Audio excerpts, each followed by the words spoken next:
নমস্কাৰ, মই ডিম্বেশ্বৰ শৰ্মা।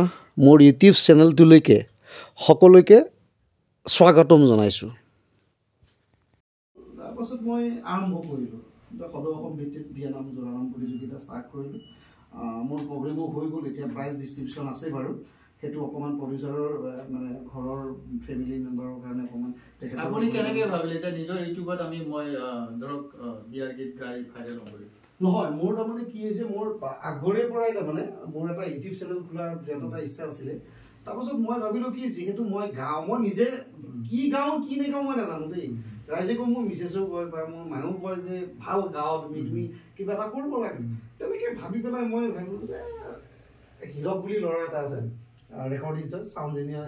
আমি অলপ জাষ্ট এটা শুনিম অলপমান বিয়াৰ গীত, যিহেতু আমি আজি বিয়াৰ গীতৰ কাৰণে তেখেতৰ ঘৰত আহিছোঁ। অলপ জাষ্ট এটা গুণগুণাই দিওঁ। বাড়িৰ পিছন ডালিম জুপি ভাত পুৰি খাই দেউতাই পোহা মইনা জৰাই আনি লৈ যায়, খুৱাই পিন্ধাই তুলি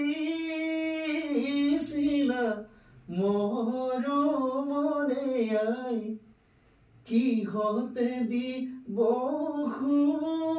খুজিছা দেউতা মোক বিদায়। সুন্দৰ, ধুনীয়া, খুব সুন্দৰ। আপুনি বিয়াৰ গীত সঁচাকে ধুনীয়া হৈছে, সুৰটো খুব ধুনীয়া হৈছে। আৰু কি ক'ব আপুনি? গতিকে তাৰ পাছত মই হীৰকক ক'লোঁ যে হীৰক এনেকুৱা এনেকুৱা মই অকণমান গাব বিচাৰিছোঁ। বঢ়িয়া, নিবেদা খুব ধুনীয়া প্ৰচেষ্টা। তাৰপিছত গ'লোঁ, সিদিনাখন সি নিজে বজালেও গালেও, ৰাতিৰ ভিতৰত আকৌ মিক্স কৰি গ'লে পিছদিনাখন মাষ্টাৰ কৰি উলিয়াই শিকিলোঁ আৰু। মানে আপোনাৰ যিহেতু বিয়াৰ গীতৰ ওপৰতে আজি আমি আলোচনা কৰি আছোঁ, মানে বিয়াৰ সংক্ৰান্তত জোৰোণৰ কিবা বিয়াৰ গীত বেলেগ বা দৰা অহাৰ পিছত মানে বেলেগ বেলেগ আছে, অলপ সামঞ্জস্য থাকে। তাৰমানে যেনেকে পদূলিতে কলৰ পুলি তাতে আমৰ ডালি সীতা দেৱীক বাৰ্তাৰে জোৰোণ আহিল বুলি। জোৰোণ আহিল। এতিয়া জোৰোণ যে আহিল, তাইক ক'বগৈ কোনি, আহিছে জোৰোণ বহিছে বাজত আইদেউ শুই আছে গৈ সুবৰ্ণৰ খাতত। মানে আচলতে বিয়াৰ গীত শুনিলে মনটো খুব মানে দুখ অনুভৱ হয়। আপোনাৰ হয়নে? নহয়, হয়। মানে মই আচলতে বিয়া গীত বুলি কিছুমান এনেকুৱা মানে ধৰক শব্দ তাতে মানে বহুৱা হয় বিয়াৰ গীতত, মানে শুনিলে খুব মানে অন্তৰত খুব আঘাত লাগে বা কিছুমান কথা মানে শুনি ভাল লাগে, দুখো লাগে, মানে মানে হৃদয়স্পৰ্শী। আচলতে থলুৱা সংস্কৃতিটো যেনেকে হওক, থলুৱা সংস্কৃতিবিলাক কিছুমান বহুত ভাল লগা। যেনেকে আমাৰ যিটো বিয়াৰ গীত বুলি কয়, বিয়াৰ গীতটোতো মই যিটো গাই আছোঁ বা মই যিখিনি জানো, তাৰমানে সেইখিনিৰ ওপৰত মই যিখিনি গাই আছোঁ সেইখিনি মোৰ নিজৰো কেতিয়াবা গালে, কাৰণ মোৰ বাইদেউ আছিল, ভণ্টি আছিল, চবকে বিয়া দিলোঁ, সেই এটা অকণমান দুখ লগা মুহূৰ্তটো থাকে। তাৰমানে এনে আপোনাৰ ধৰক আপাৰ আছাম আৰু লয়াৰ আছাম বুলি আমাৰ এটা দুটা ভাগ আছে মানে। তো এই আপাৰ আছাম আৰু লয়াৰ আছামৰ বিয়াৰ গীত বিলাক কিবা বেলেগ নেকি না একেই? চব একেই, কেৱল আমাৰ টনটো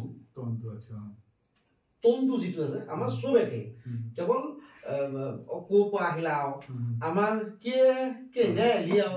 তাৰমানে কথাটো একেটাই, বস্তুটো ল উচ্চাৰণটো টোটেলি বেলেগ।